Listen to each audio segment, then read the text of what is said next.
Bonjour à toutes et à tous. Aujourd'hui, nous allons voir le collecteur commun. Dans une vidéo précédente, on a vu l'émetteur commun et on s'est aperçu qu'avec la résistance de charge, plus elle baisse et plus le signal s'écroule. Aussi, si on veut écouter ce signal, si on veut brancher un haut-parleur dessus, de 4 ohms, 16 ohms, 8 ohms, ou même des petits haut-parleurs, des petits écouteurs d'une centaine ou 200 ohms, il va nous falloir mettre un adaptateur. Cet adaptateur, c'est le collecteur commun. Alors je vais pratiquer comme la précédente vidéo. On va regarder le schéma, expliquer les calculs, et ensuite passer aux essais, et surtout un essai avec un haut-parleur. Et là, vous pourrez ensuite, à loisir, vous fabriquer un petit ampli. Alors ça, c'est loin d'être un ampli hi-fi, c'est loin d'être un ampli hyper puissant, mais ça permet de bricoler un petit peu et puis d'avancer un peu dans ses recherches ou dans ses études. Voilà, donc je vous dis à tout de suite, on passe à la partie théorique. Nous voici avec le schéma. On remarque que le collecteur du transistor est directement relié à l'alimentation du plus 20 volts. Le signal de sortie est donc pris maintenant sur l'émetteur via un condensateur de 4,7 micros et on débite sur une résistance de charge de 100 ohms. On pourra la remplacer par un petit haut-parleur de 8 ohms. Le signal d'entrée, lui, est fourni toujours par le générateur de fréquence pour l'instant, avec une tension sinus comprise entre 1 et 2 volts. Et bien maintenant, il nous reste à passer à la partie calcul. Alors la tension d'alimentation, on va la laisser à 20 volts. Le gain du transistor reste à 180, puisque ce sera le même. Et le courant de collecteur est fixé à 10 mA. Le signal issu du générateur, via un condensateur de liaison, est appliqué au point entre R1 et R2, lui-même allant à la base du transistor. Donc comme ce signal va s'enrouler autour de la tension du pont de diviseur, on va choisir une tension égale à la moitié de la tension d'alimentation. Alors ici, on peut prendre deux résistances de 10 kΩ, ce qui va nous donner une tension aux bornes de R2 de 10 volts, tout comme aux bornes de R1. Pour calculer RE, c'est bien simple. On prend la tension VR2, on retire la tension de VBE, on obtient 9 volts 3. On a demandé un courant de 10 mA, donc on se retrouve avec une résistance RE de 930 ohms, arrondi à 1 kg, pour la valeur normalisée. Le montage est réalisé. Alors nous avons le transistor, un 2N2219, le condensateur de liaison de sortie, le condensateur de liaison d'entrée, les deux font 4,7 micros, la résistance en série avec le générateur pour le signal d'entrée, et ensuite le pont de 2 fois 10 kg, ici l'alimentation, et ici j'ai repris la masse, parce que j'avais des problèmes, ça tirait sur les composants, donc cette résistance n'a rien à voir, elle sert juste de picot pour récupérer le moins. On l'a aussi également ici, et ici le signal de sortie. Alors on va passer à l'alimentation.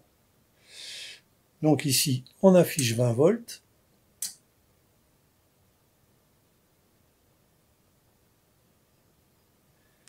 Voilà. Ici on va réveiller l'oscilloscope qui s'est un peu endormi parce qu'il n'avait rien à faire. Pardon. Yop. Voilà. Et ici, nous allons mettre une petite tension. On va commencer par 0,4.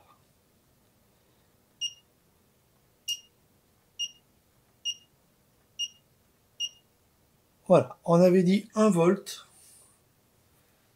Alors, ici, on va se mettre sur le même calibre. Voilà. Alors on s'aperçoit que l'amplification est légèrement inférieure à 1. Et concernant le déphasage, il est de 0. Voilà. Allez, on va pousser un peu. Et on va redescendre ça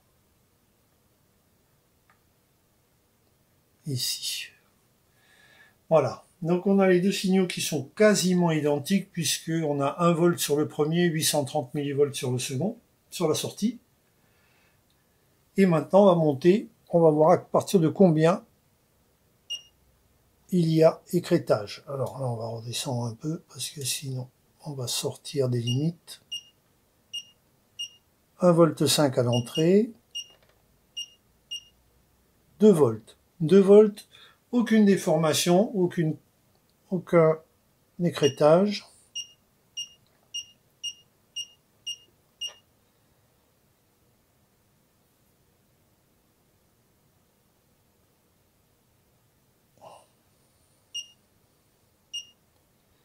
Là on est à 3 volts.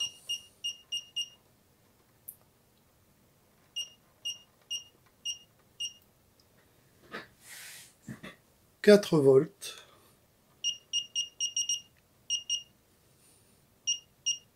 5 volts.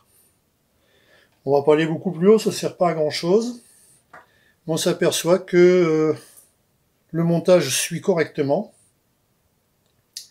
Et donc il n'y a pas de particularité. On a un bon signal de sortie. Donc maintenant, on va s'amuser.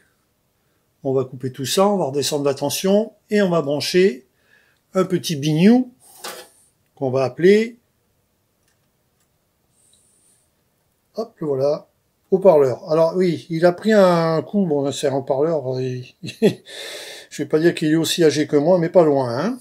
Allez, on va mettre ça en route. Donc, je coupe l'alimentation pour l'instant, je coupe le signal d'entrée, je vais le redescendre.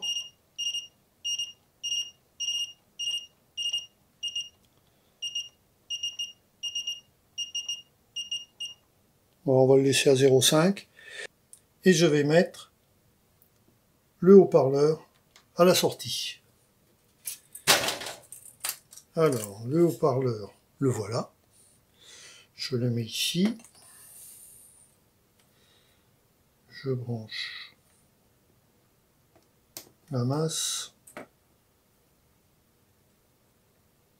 la sortie, et on va aller chercher quand même une petite information sur l'oscillo pour savoir ce que ça donne une fois que le haut-parleur est branché et qu'il va couiner. Donc, ici, on a bien notre petit haut-parleur qui est là et qui est branché avec ses fils bleus et marron. Voilà. Et maintenant, on est reparti. Donc, on remet les 20 volts d'alimentation. Et ici, on envoie ceci. Alors, 0,5 volts, on n'entend rien. Mais il faut dire qu'on est à 10 kHz. Donc 10 kHz, on ne va pas entendre grand chose. Donc je vais changer la fréquence ici.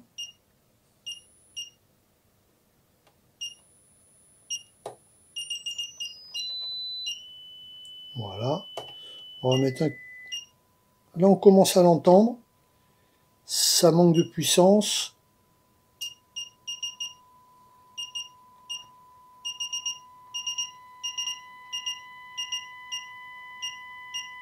Avec 3 volts. Là ce coup-ci, on s'aperçoit que il y a un écrêtage. Donc je vais descendre la tension.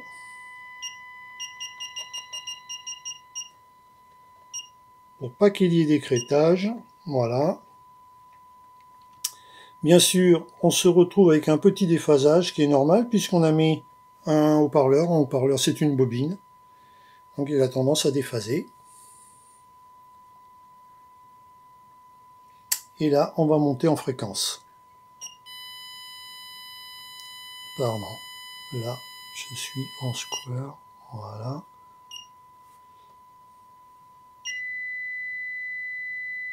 « 2 kHz. Allez, on va monter.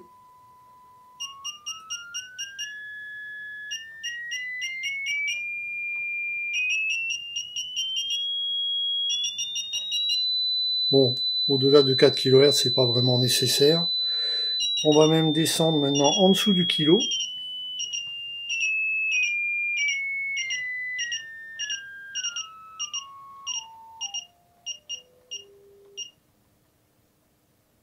On entend à peine le 300.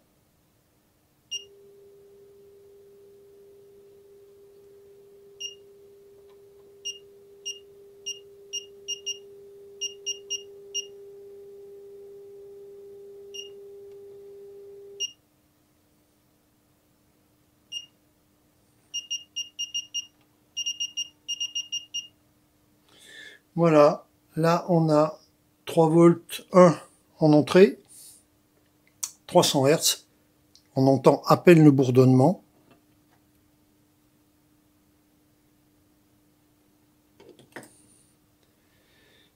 Voilà donc pour le collecteur commun. Alors maintenant ce qu'on va s'amuser, c'est utiliser l'émetteur commun qu'il y a juste devant. L'émetteur commun qui a été présenté dans une précédente vidéo. Donc on va connecter la sortie du collecteur commun, de l'émetteur commun, pardon, à l'entrée du collecteur commun pour faire marcher l'ensemble des deux circuits. Alors ici, on va couper ça. Le branchement est effectué.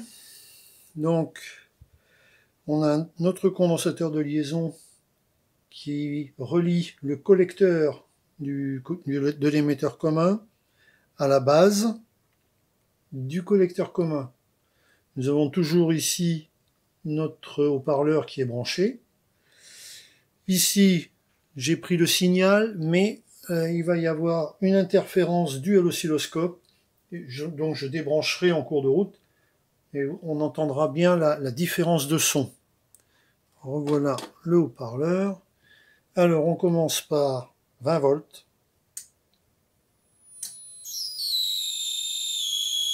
Vous voyez là l'interférence qu'il y a. Voilà.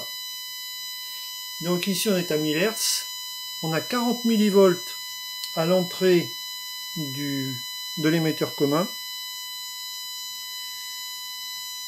Bon, on va se remettre ici.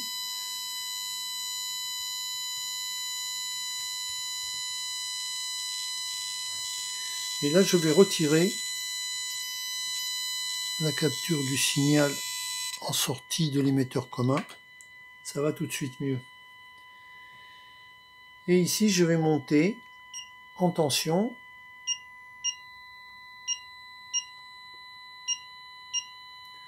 On s'aperçoit quand même que ici le signal est écrété.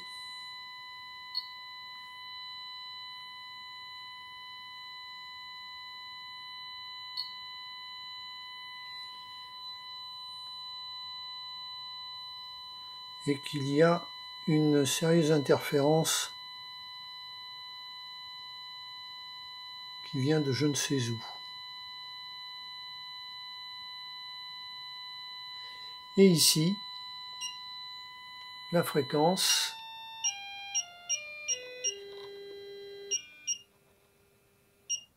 Bon, 100 Hz, on n'entend pratiquement plus rien.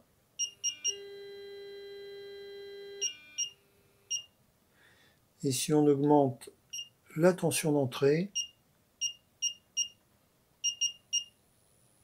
c'est pas mieux. Donc on va laisser 100 millivolts et on va passer à la fréquence.